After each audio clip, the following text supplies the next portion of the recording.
Sabe que a estação mais querida de muita gente chegou com tudo? O sol e o calor do verão combinam com o quê? Com alegria, mas também podem acabar em alergia. E para não estragar esses dias e aproveitar ao máximo as boas energias da temporada, é preciso ter alguns cuidados redobrados. E você vai ver agora os mitos e as verdades envolvendo a saúde no verão, na reportagem da Samara Bastos. Verão, a estação mais quente do ano e também a preferida por muita gente. Dá mais ânimo, né, pra fazer atividade, pra sair de casa, a gente fica mais animada. É a época que a gente consegue ter mais contato com o ar livre, fica mais à vontade. Geralmente é época de férias também, então dá pra curtir um pouco mais o tempo. Eu amo o sol, faço fotossíntese todo dia. Mas e as surpresas que essa estação pode trazer? Insolação é um bicho de 7 cabeças, é muito ruim, você acha que você vai morrer. O calor pode desencadear muitos problemas de saúde? É mito ou verdade? As pessoas esquecem de beber água, as pessoas esquecem de passar protetor, as pessoas esquecem de ter, no caso, um guarda-sol para não ficar exposto o tempo inteiro no sol, porque fica o dia inteiro na praia, e aí que essa questão da desidratação acaba preocupando um pouquinho a gente. Além de ajudar no bronzeado, alimentos como o tomate e a cenoura também protegem a pele? Será? E em relação ao trabalho, quais profissionais mais sofrem com o verão? Qual o sanduíche de pernil aí? Mas eu varrendo mesmo, olho pro chão e vejo sair umas fumacinhas assim do chão. É, a estação mais calorenta do ano traz muitas dúvidas. Protetores acima do fator 30 são todos iguais? Café em excesso desidrata? Sair do ar quente e entrar no ar frio pode dar choque térmico? Quais os mitos e verdades sobre o verão? Tudo isso você confere a partir de agora.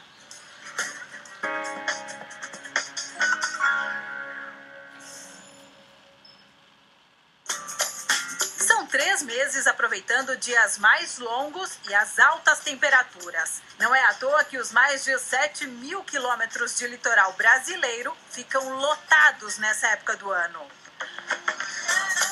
Mas cuidado, não é porque o verão é sinônimo de férias que dá para descansar do sol.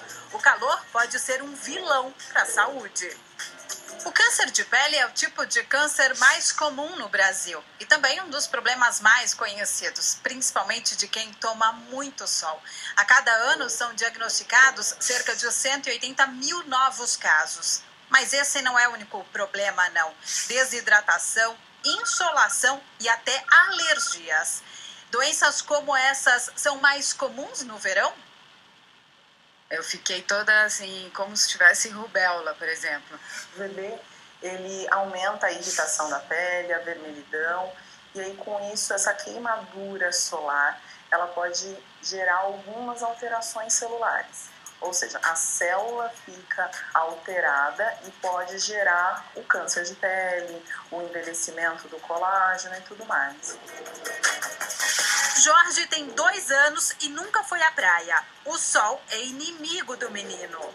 Quando a gente vai na piscina ou em algum lugar com parque com sol, a gente tem que passar muito protetor solar e colocar uma camiseta mesmo no sol de manga comprida que tenha proteção contra raios do sol, desse tipo assim, para evitar o transtorno. Então é complicado, a gente sempre procura ir em horários com sombra e a gente tem que tem que tomar esse cuidado, né?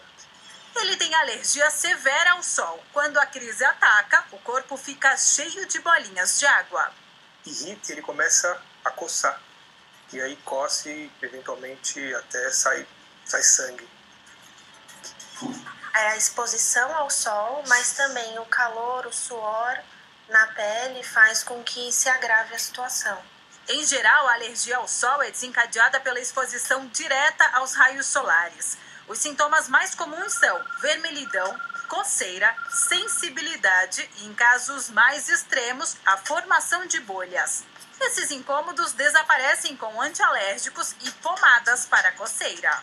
Mas o bom mesmo é evitar. Agora, com termômetros acima dos 30 graus, o jeito é ficar pouco tempo ao ar livre.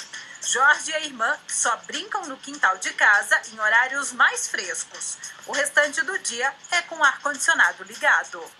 Durante o dia, normalmente a gente brinca na sala, que tem ar também, porque aí o calor, o frescor, né, evita que ele forme as bolinhas do calor. Então, é verdade que o verão é a temporada das alergias. Outro cuidado fundamental é com os olhos. Usar óculos escuros não é só estilo, não. É uma recomendação médica. A Tatiana não sai de casa sem o acessório. Eu tenho fotossensibilidade, causada até por uma abertura na retina, então a luz do sol me incomoda. Ela me incomoda de tal forma a dar dor de cabeça muito forte. A fotossensibilidade ou fotofobia é um desconforto provocado pela luz natural ou artificial. Em geral, pode ser uma consequência de doenças como conjuntivite, glaucoma, descolamento da retina, ou, nos casos mais comuns, acontece em pessoas de olhos claros, que têm uma menor pigmentação. A Tatiana não tem olhos claros e nenhuma doença, pelo menos descoberta até agora. O fato é que qualquer luz mais acentuada causa sensibilidade aos olhos da arquiteta. Até as paredes da casa tiveram que ser repintadas. A parede branca, ela não é confortável para mim, não é. Da mesma forma como a luz da TV, né, a luz do monitor do celular, deixa mais escuro para não ter esse reflexo. Então, a mesma forma é a parede. Ela me ajuda sendo cinza porque não vai refletir tanto a luz. Quando exposta à luz mais forte, Tatiana tem tonturas, náuseas e uma dor de cabeça insuportável. É o reflexo do sol batendo no vidro, esse reflexo dói a minha cabeça, ou a luz direta em meus olhos. Eu não consigo ficar com a cabeça erguida, eu tenho que abaixar a cabeça.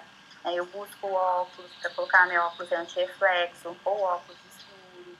E essa dor de cabeça, ela me incomoda em tudo que eu estou fazendo. Ela atrapalha o que eu estou pensando, o meu conforto, toda a minha rotina. Ir à praia, nem pensar. As férias da família são preferencialmente em lugares mais frios. Mesmo com o guarda-sol, está embaixo de um guarda-sol, às vezes a luz do sol ela bate na areia e reflete para dentro do guarda-sol. Isso incomoda. Eu gostaria de poder estar lá me divertindo, de poder, estar curtindo a água da praia, pular ondinha, mas não dá. E tem mais mitos e verdades sobre o sol. Sol ajuda a secar espinhas? Mito. Inicialmente ele até seca um pouquinho a espinha, dá aquela aparência de melhora, mas logo em seguida existe um rebote. Por quê? Ao aumento da temperatura, o UVA, o UVB faz com que a glândula sebácea, aquela que fica ao entorno do pelo, acaba produzindo um pouquinho mais de sebo. Se produz um pouco mais de sebo, gera mais acne. Então, existe um efeito rebote muito grande. Protetor solar, à prova d'água, não sai na água? Não existe protetor à prova d'água. Tem alguns protetores que eles são um pouquinho mais resistentes, mas isso não significa que não deva ser reaplicado. A gente tem protetor químico e protetor físico. Muitas vezes até associação. Para uma criança, por exemplo, de 6 meses a 2 anos, a gente prefere que seja um protetor físico, que ele não tem nenhuma química e ele bloqueia, ele faz a reflexão dos raios solares. Então, tem que ser reaplicado. Ele sai, ele transpirou, viu que está escorrendo nos olhos, está ardendo, tem que reaplicar. Protetores acima do fator 30 são todos iguais? Mito. Os protetores acima do FPS 30, eles vão aumentando a proteção solar. Então, enquanto o FPS 30 tem uma proteção de 96% dos raios ultravioletas, o FPS 50 aumenta para 98%. A gente pode até pensar que isso é muito pequeno, mas quando a gente fala de cumulativo, ou seja, um efeito daqui 30, 40 anos, isso é muito importante, tanto pelo risco do câncer de pele, como também para o fotoenvelhecimento. O que é verdade sobre o protetor solar, e até foi assunto de uma pesquisa, é que a maioria dos brasileiros não se cuida como deveria sob o sol, principalmente os homens. O levantamento, feito com 2.000 pessoas em todo o Brasil, descobriu que apenas 36% dos entrevistados aplicam filtro solar diariamente. Entre os homens, o percentual cai para 20%. Os homens não têm hábito de usar protetor solar, porque eles não têm hábito de usar cremes em geral. As mulheres normalmente usam hidratante, usam creme anti-rugas. O problema é que o protetor solar não é estético. É uma coisa que a gente tem que inserir no nosso hábito, assim como escovar os dentes, por exemplo. Então, é verdade que passar protetor solar precisa ser um hábito dos brasileiros. Que os alimentos são nossos aliados, a gente já sabe. Quem nunca ouviu que comer cenoura ajuda no bronzeado? Mas você sabia que há produtos que ajudam a proteger a pele ou a retardar o envelhecimento? São eles: frutas vermelhas como romã e melancia, nozes e amêndoas, tomates ricos em licopeno é um poderoso antioxidante. Inclua também na dieta grãos integrais, espinafre e peixe. Agora, cuidado com os líquidos. Nem tudo deve ser ingerido em excesso no calor. Café em excesso desidrata? Verdade. Mais de 3 xícaras de café por dia podem deixar a pessoa mais suscetível à desidratação por conta da cafeína, que o corpo precisa eliminar e elimina com mais água. Bom dia, Sol! Tô te esperando, hein? Chega logo! Já deu para perceber que Jane, essa paulista de nascença e baiana de coração, ama o sol. Esse bronze aí não nega. Sempre, desde pequenininha, ficava exposta ao sol, não me protegia, não cresci numa casa em que minha mãe se protegia, então eu não tava nem aí em passar protetor, 10, 11 horas ao sol, tá tudo bem. Mas essa relação começou a mudar. As lembranças das férias curtidas em Salvador não são das melhores. Quando eu lembro quanto eu passei mal, a dor de cabeça e quanto eu vomitava, não foram as piores férias, mas eu passei muito mal. Se eu posso dizer para todo mundo que tá me assistindo nunca deixem de hidratar demais quando estiverem ao sol. Jane precisou ficar internada por causa de um quadro de insolação associado à desidratação. Começou com uma dor de cabeça, que ela não se preocupou. Depois passou a ter tonturas até perder as forças por causa da desidratação grave. Minha língua era seca, você não via a cor. O médico falou, você tá desidratada, você tá com uma insolação das mais bravas. A insolação é quando a pessoa se expõe ao sol ou ao calor intenso e a temperatura do corpo passa dos 40 graus, fazendo com que o mecanismo de transpiração falhe e o corpo não consiga mais se resfriar. A principal consequência é a desidratação, ou seja, a perda de água e nutrientes. O caso é considerado uma emergência médica. Se não for tratado rapidamente, pode trazer danos ao cérebro e ao coração. Quando é leve, ela pode dar sede, ela pode dar um pouco de dor de cabeça, aí ela vai ficando moderada, ela pode evoluir com quadro de náuseas, questões de vômito. E se ela ficar num quadro grave, ela pode levar até a inconsciência, a convulsão, tudo isso. Quando a gente pensa na questão de desidratação grave, a gente pensa principalmente na questão das crianças e dos idosos. Eles são os nossos grupos de risco. Então, é verdade que o sol desidrata e causa insolação. Jane aprendeu com o exagero e ficou mais atenta, principalmente em relação às filhas. A praia continua sendo o local favorito e onde ela passa a maior parte das férias. Mas os cuidados mudaram. Água, água e água. Antes de ir pra praia, a gente toma. Na praia, a gente toma e depois, que aí não tem perigo de dor de cabeça. Outra verdade é o ranking com as profissões que mais sofrem no calor. Será que a sua está entre elas? No topo da lista estão os trabalhadores que fazem a manutenção de vias. Quem trabalha no ar-condicionado às vezes nem imagina o quanto alguns profissionais sofrem com esse calor todo. Há 13 anos, ou seja, há 13 verões, a Marilu precisa enfrentar esse sol quente para limpar as ruas de São Paulo. O verão é puxado para todos nós varredores. A gente se cansa mais, entendeu? Dá mais moleza. É mais difícil, muito mais difícil. A jornada da Marilu começa às 6 da manhã. Até aí tudo bem, né? O problema é lá pelas 9, 10 horas, quando o sol começa a apertar. Além do sol quente, você trabalha no centro de São Paulo, que é uma região pouco arborizada, tem muito concreto, muito asfalto, isso piora, né?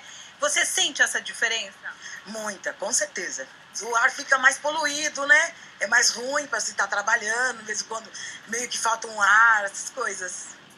Além do carrinho e das vassouras, Marilu carrega uma sacolinha com protetor solar, o qual ela aplica a cada 3 horas, e água. Essa não pode faltar. Vou me cuidando. A gente também vai para sombras, entendeu? Apertou um pouquinho o sol, faz uma coisinha outra, dá uma corridinha para lá, depois volta de novo e assim vai indo. Tem gente que costuma se refrescar em ambientes com ar-condicionado. Será que essa troca de temperatura prejudica? Pode causar o conhecido choque térmico? Mito. Para acontecer isso, dar um choque térmico, tem que ser uma diferença de temperatura gritante, mais de 20 graus. Então vamos dizer assim, você está num ambiente de 30 graus e você vai para um que tem um ar-condicionado de 10 graus. Não precisa desses extremos, né? Então, Marilu, pode entrar em ambientes com ar mais geladinho para se refrescar. E a lista de profissões continua. Imagine trabalhar em frente a um forno ou uma chapa o dia inteiro. Padeiros, confeiteiros e chapeiros sabem muito bem qual é essa sensação. Trabalhando com a chapa quente, essa 50 graus mais ou menos. Sensação térmica de 50 graus. Antônio trabalha 8 horas comandando essa chapa em uma lanchonete no centro de São Paulo.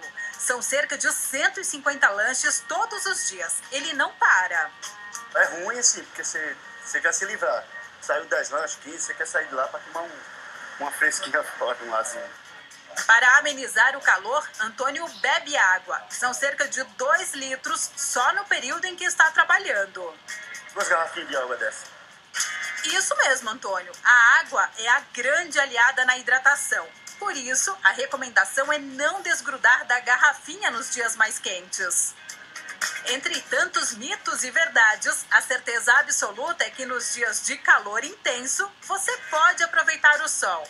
Mas claro, sem descuidar da saúde. Então, curta o verão.